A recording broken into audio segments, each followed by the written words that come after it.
Welcome to your Drive Time News Blast. 30 minutes, 45 for patrons of up-to-the-minute news from a perspective of truth, liberty, and justice every weekday. This is Monica Perez. And I'm Brad Binkley.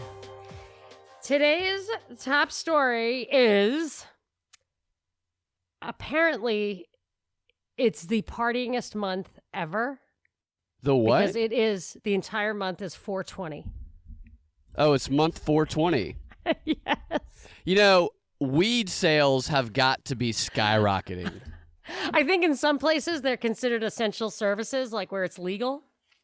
Yeah, and where it's or not, like it's just full bore legal.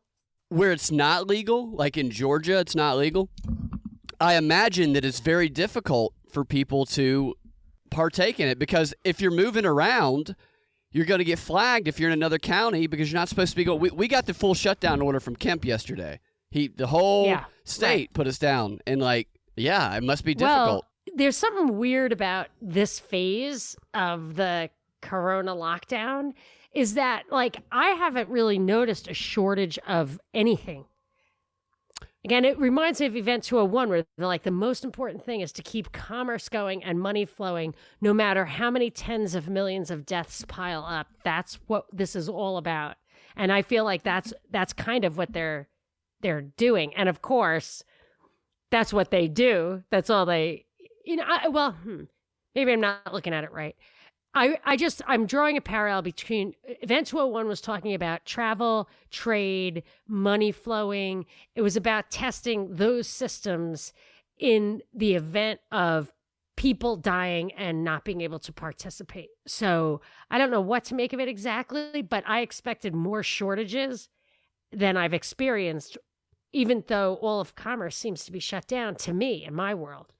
Yeah, initially there was more, but things have kind of leveled out. Toilet paper, that's the only thing. Because people had a run on the stores. Yeah.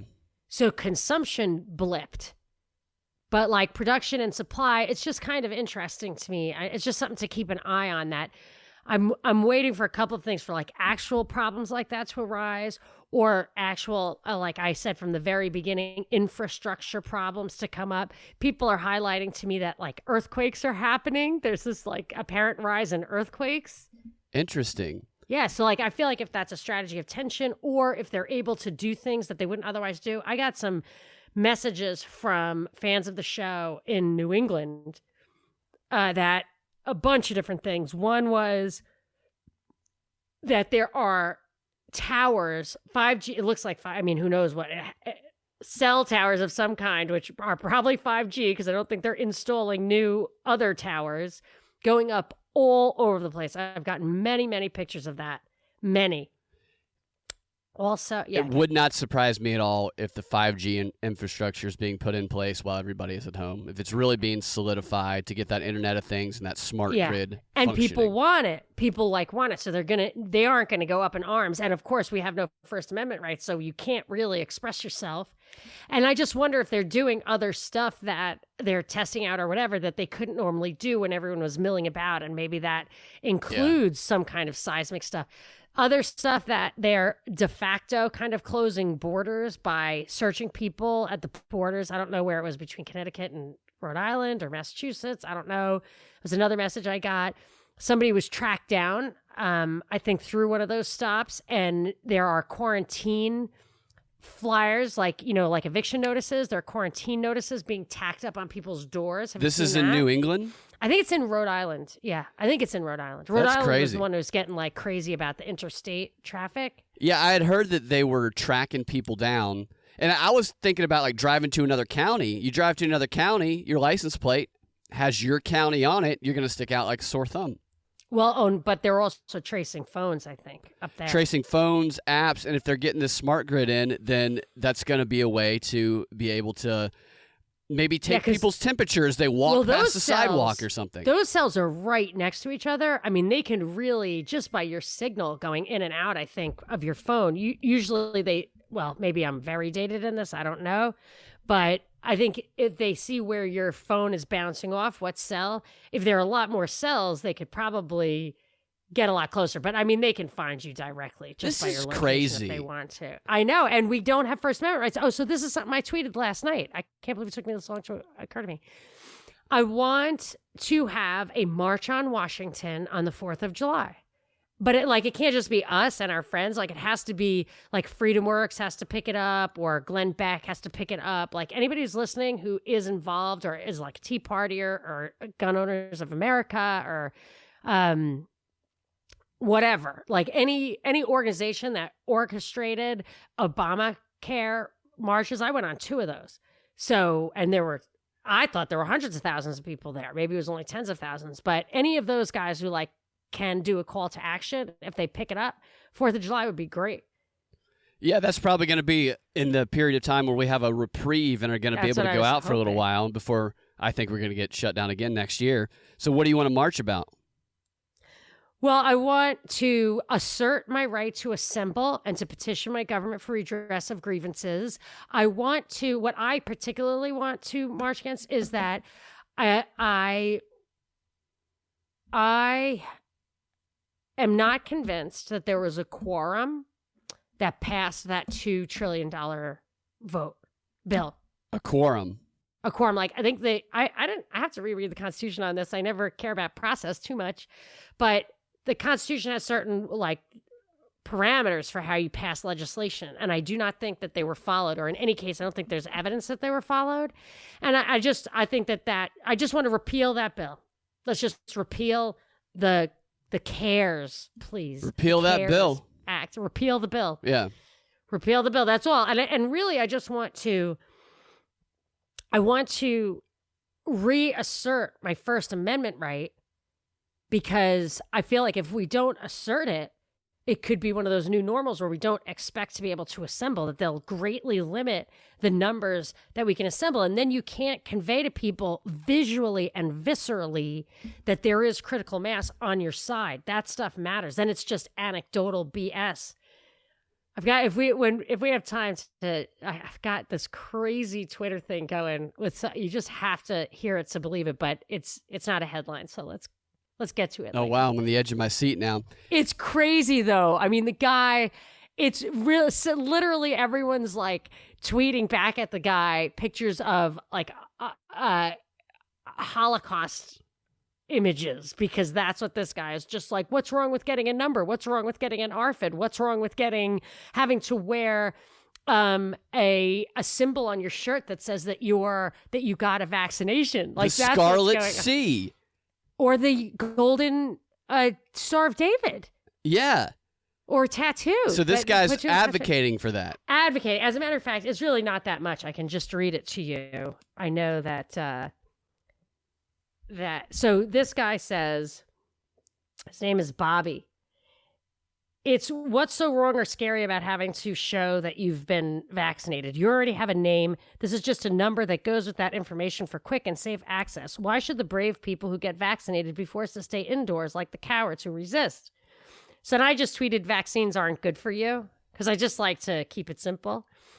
And he said, they are. It saddens me to hear you say that. The government needs to create emergency power so health officials can vaccinate those who prefer selfish inaction. This is a pandemic, and if you love your country, you will take your vaccines.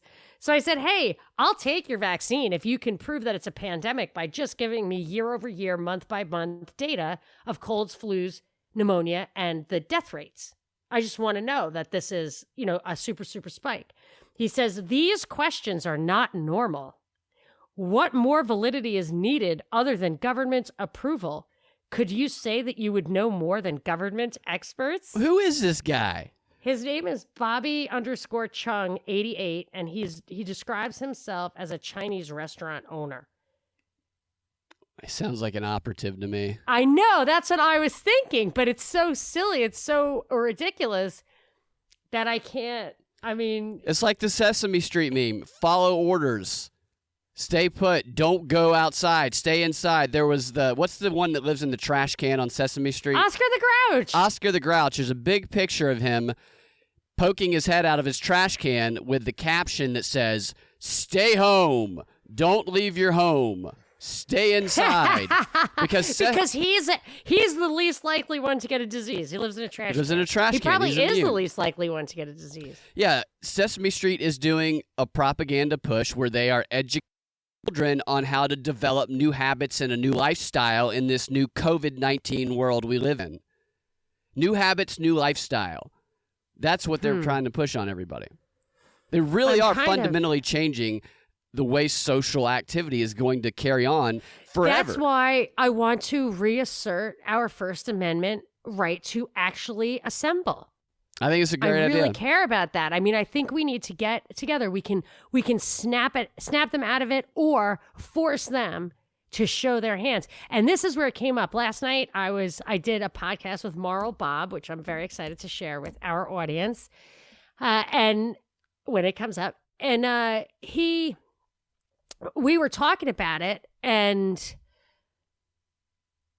he said something like, this is where you start thinking maybe it would have been better if Hillary had been elected, because, so we would have resisted that. And I pointed out, this is what I think. I said, if Hillary got down and signed this bill and bragged and laughed and chuckled and chortled and cackled like she does, that it's not even really just $2 trillion, it's really actually $6 trillion, ha ha ha, rubbed her hands together, which is basically what Trump did.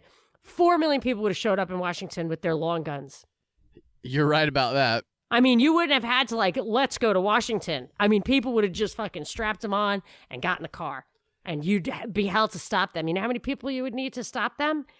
If everybody just did it spontaneously without any warning or anything, that is what would have happened. And it would have started in Virginia. Yeah. They wouldn't have had to go very far. It's become more difficult to organize things like that now because everybody is off in their separate corners in their homes. And 80% of the people think that Trump is Batman. Yeah. 80% of those people were neutralized because they're still waiting. Bill Mitchell or somebody, I don't know who he is, tweeted oh my gosh, hey everybody, Trump just ended the Fed, yay. And I'm like, he didn't, and it doesn't really, you don't really need the Fed if you've just created an infinite money supply. Then the Fed is not really the point. So it'd be nice to have an infinite money supply personally. If you personally had an infinite money supply, but everyone having an infinite money supply makes it useless. Well, it's the people who have it first that are the people who are being awarded it. It's that the banks can lend out any amount of money they want without any actual money on deposit. So a bank can have $1 on deposit and lend out $1 million and get 3% interest on that, which is $30,000, right? If I'm doing my math right. And then they could do that 1 trillion times on $1 that's in the bank. So that's the guy you want to be. But you can't because they have to give you a license for that. But at some point, I want to tell you what the mayor or whatever it is. The mayor of Cumming, Georgia did over the past 36 hours. Well, do you want to go ahead and tell me? Sure. I didn't want to, get too many of my stories in a row before we heard some of your stories. But here we go. I'll tell you what it is. So this Troy Brumbelow. Brumbelow. Brumbelow. I'm going to have to start writing more clearly. I do a lot of handwritten notes, and which will be great because when we get the EMP, I'll still have all my research. There you go. And the rest of y'all's we'll have the only show in town.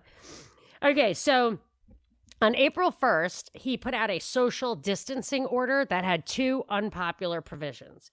One was what he said.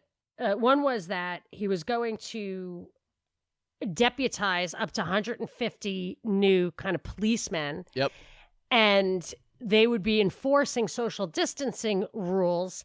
And the penalty would be either $1,000 or this hilarious irony, 180 days in jail.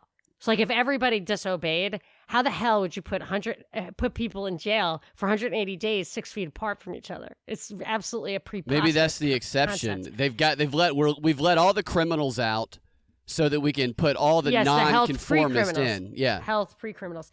So he then very quickly, because there was so much backlash, and somebody already tweeted it at me, so I already knew about this. He immediately rescinded the order and said, people do not want the government mandating health recommendations. He said, I am not deputizing those people. There will not be fines or incarceration for not following these rules. Please keep a safe distance, wash your hands, and be mindful of everyone else. So that's what he wrote. That was spread across the news. And then there was immediately a follow-up headline that said, out of the Hill, the Georgia mayor reimposes social distancing order after rescinding it in an emotional snap judgment. The quote was around emotional snap judgment. So what he did was he then came back and issued a new social distancing order, but it did not include the new police or the fines or any of that. So it was still just, if you don't have enforcement, you don't have, it's not really, it's not a real whatever.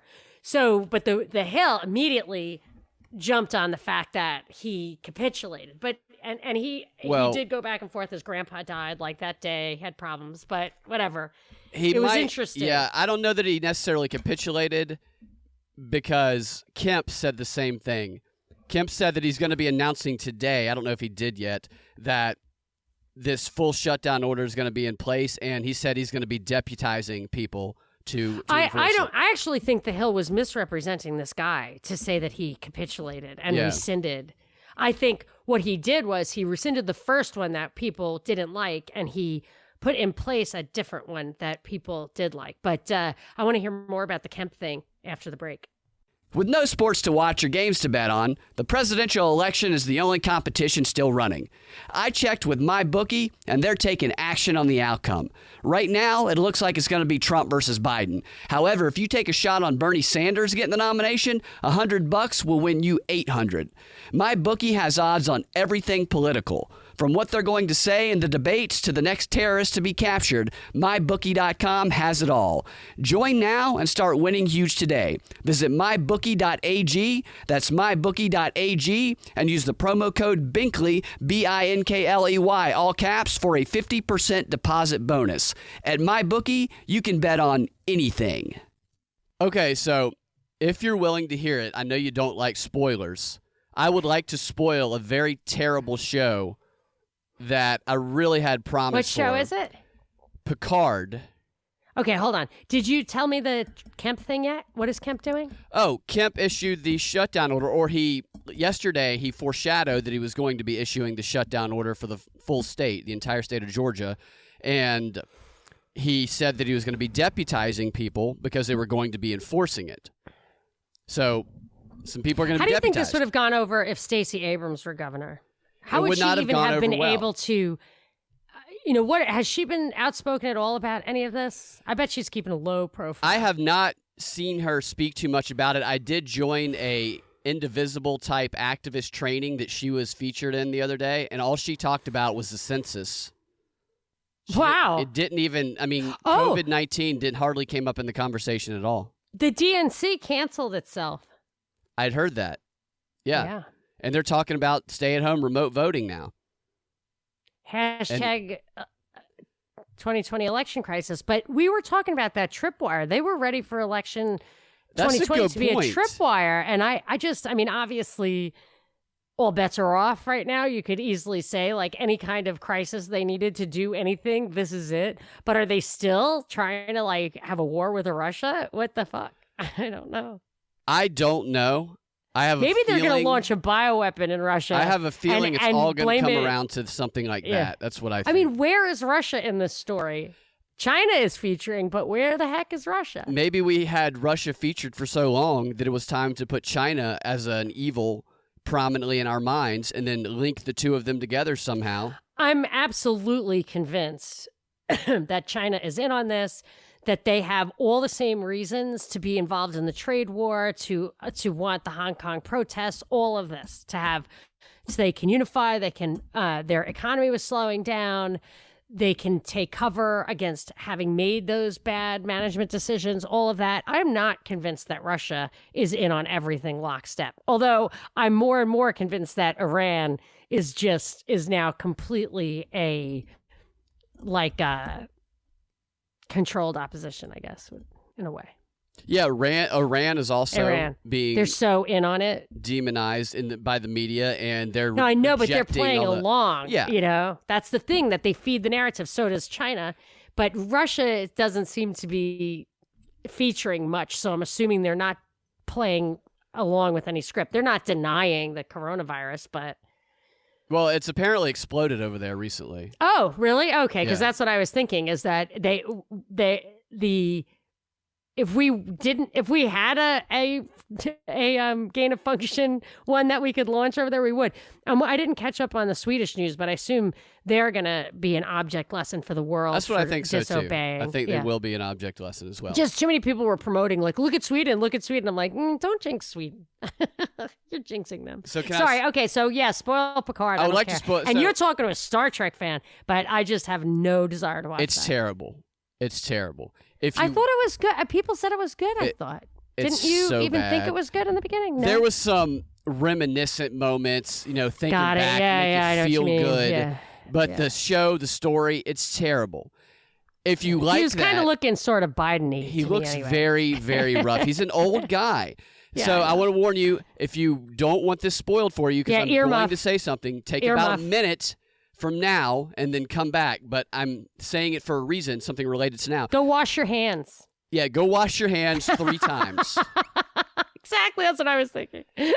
Actually, it's going to take a little bit longer than a minute, so if you want to avoid the spoiler, come back around the 24:05 mark.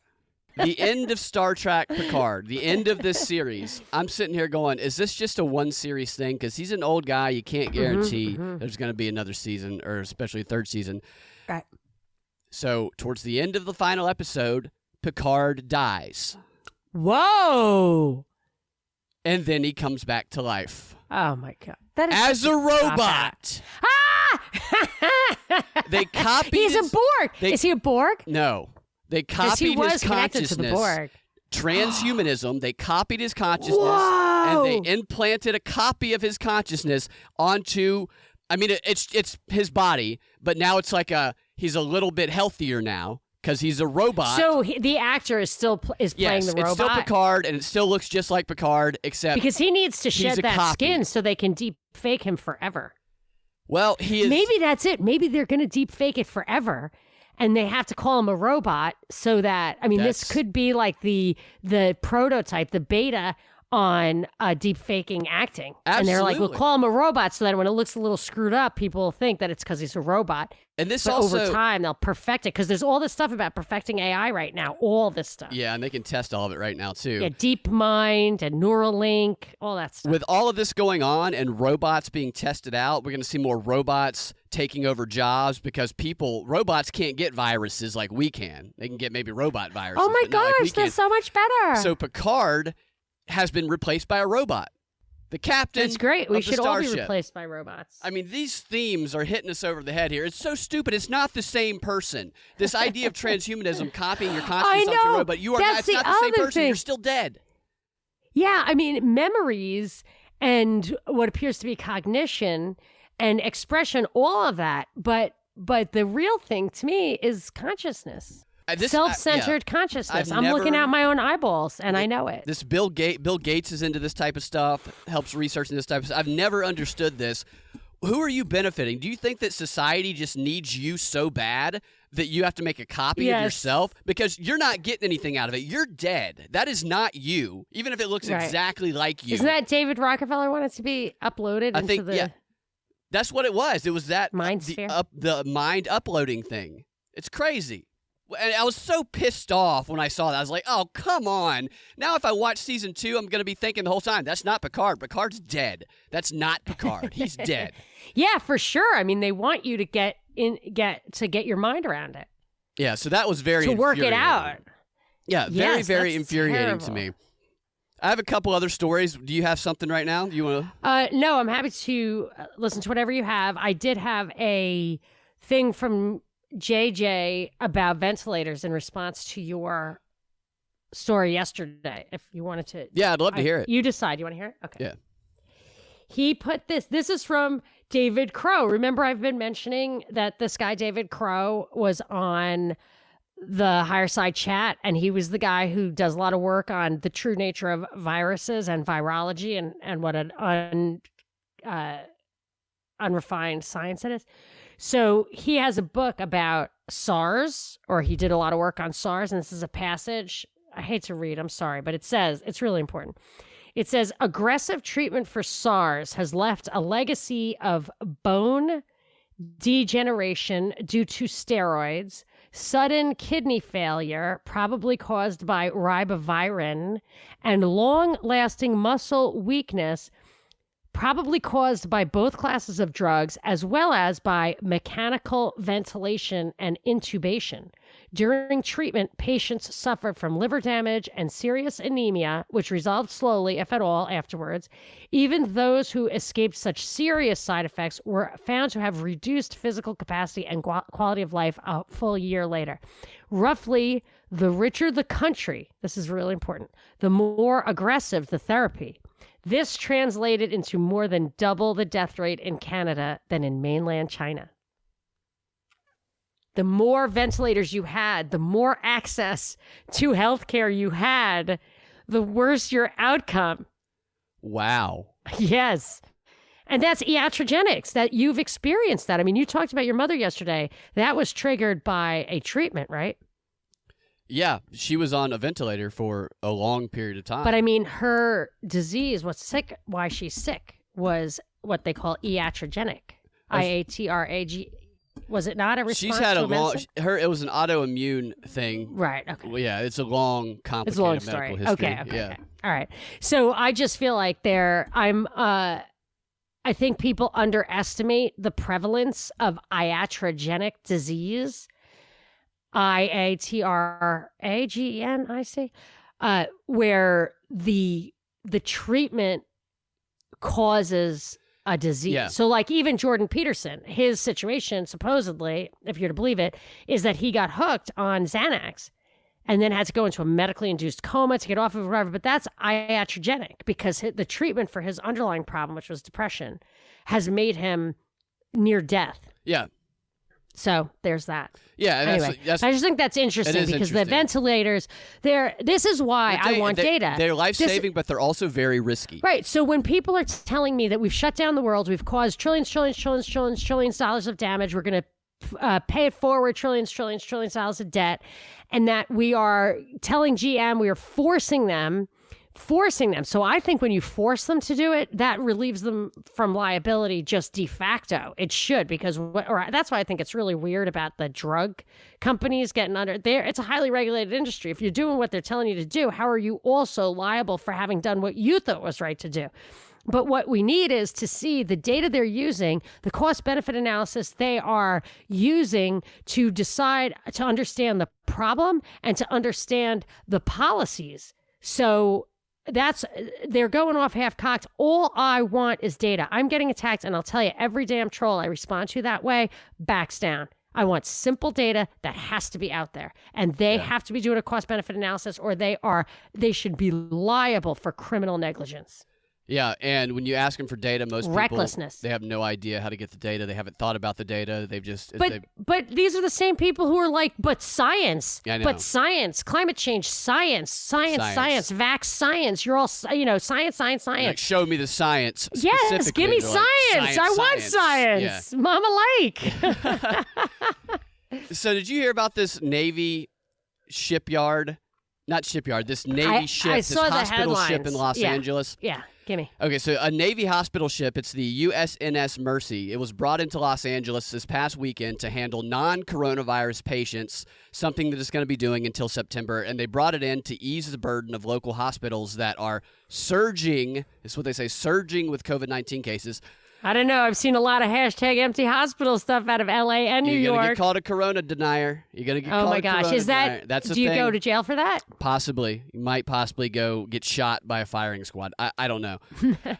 To give you an idea of the size of this ship, it has 1,000 hospital beds, 800 active duty doctors, nurses, and medical staff on board. It's a big operation. This particular ship has been in a lot of wars and stuff. And late last night, a story broke because a train was going through, it was going near the port of Los Angeles where this hospital ship is, at high speeds, and the train derails, runs through the end of the track, crashes through the barriers, and finally comes to a stop about 250 yards from the docked naval ship. It then sprang a gas leak, which required a hazmat team to come out. And how did this happen? Why did it happen? Well, it happened because the train engineer, the guy driving the train, drove it off the tracks on purpose because he was trying to intentionally smash into the hospital ship. Possible? Is that even possible? Don't they have switches that keep sounds the like rails a crazy from... plan. I don't know, but he did I'm it pretty sure spontaneously. the switch. I know, but the switches keep you on track. I don't think you can just like take a train and drive it off the. He says, take a left to where there are no tracks, where the tracks are going to end, or you go into the yard. You see them. The lights are yellow, or green, or red. Well, do you know the answer to that? No, I don't know the answer to that. Okay. I just know that this guy says that he saw it, and then he kind of said, "I have to do this. This is my only opportunity." And he just took a hard left. I'm a little. Yeah, he didn't pre-plan question the ability to do that. Just he little. did it on purpose, but he did not pre-plan it. It was a spontaneous, I guess, rage came out of him. Here's what he said. He said to the police, after admitting that he was trying to hit it, which is such a crazy plan, I gotta swerve this train into that ship. I mean, what's it gonna do? It might barely tap it. What's gonna happen? I guess maybe you hope to blow it up. But he said, you only get one chance. The whole world is watching. I had to. People don't know what's going on in there. Now they will. And you know what? My interest is piqued about what's going on in there. If this guy felt so that's passionate. exactly what Kaczynski said. He did not believe. He said that he thinks that ship is suspicious, and he says it's not there for what they're saying it's there for. And strangely, he was also seen in a video of the incident. He was seen in the train's cab holding a lighted flare during the incident. I don't know if he was trying to blow it up or trying to get people's attention. I don't know. It's very bizarre. I want to know what this guy thinks is going on in that train. I want to know how how much power he had. Like, that surprises me that he had the power. And what was he thinking? Did he think he was going to get to the ship? Or he just wanted to call attention to the ship by pointing his train at it? That's what it sounds like. Okay. And he did for me. Fair enough. I still find it hard to believe that he could make a hard left, but the whole story is very bizarre a little sketchy. Which I'm wondering if it's going to get buried and we're not going to hear anything about it, which that will make me think there's something to it if we don't hear anything about it. Yes. Oh my gosh, yes, like I'm the Philip Allen Lash story. About this ship now, and I've started looking into its history, and maybe I'll come up with something soon. I don't know. We'll see. We're already I've got lots more for you. I wanted to, let's do it. We've got the Patron 15. I think that's where we're going right now, right?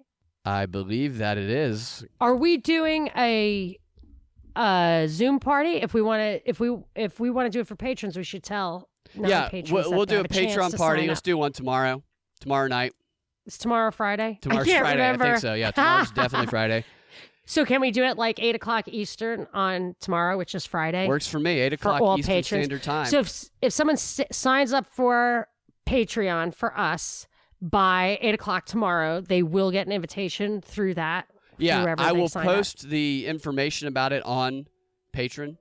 And so if you sign up, then you will get that information. Are we having cocktails? Is it a cocktail party? Yeah, I mean, we can do whatever we want. Nobody has to get up or be anywhere, so. That is so true. Although, I get myself into trouble when I yeah, so sign up. Mix podcasting and alcohol. We'll have a party. We'll mix some podcasting and alcohol. Maybe you'll see another side of us that you haven't seen before. Oh my gosh, did I just promise that? And we'll do a live stream, and we'll have some interactive chat and stuff, and we'll post the information in our Patreon. We'll post it tomorrow. You guys can find your Drive Time News Blast every weekday afternoon at thepropreport.com or your favorite podcasting platform. If you want to get access to the extra 15 minutes of content, at least 15 minutes of content that we produce every day that we produce a Drive Time News Blast, you can get that by becoming a patron for $5 a month, which is between 16 and 17 cents a day. And we will also be having other offerings there, and other tiers we'll be adding as well. So join Patreon, join the party, and we will talk to you guys tomorrow.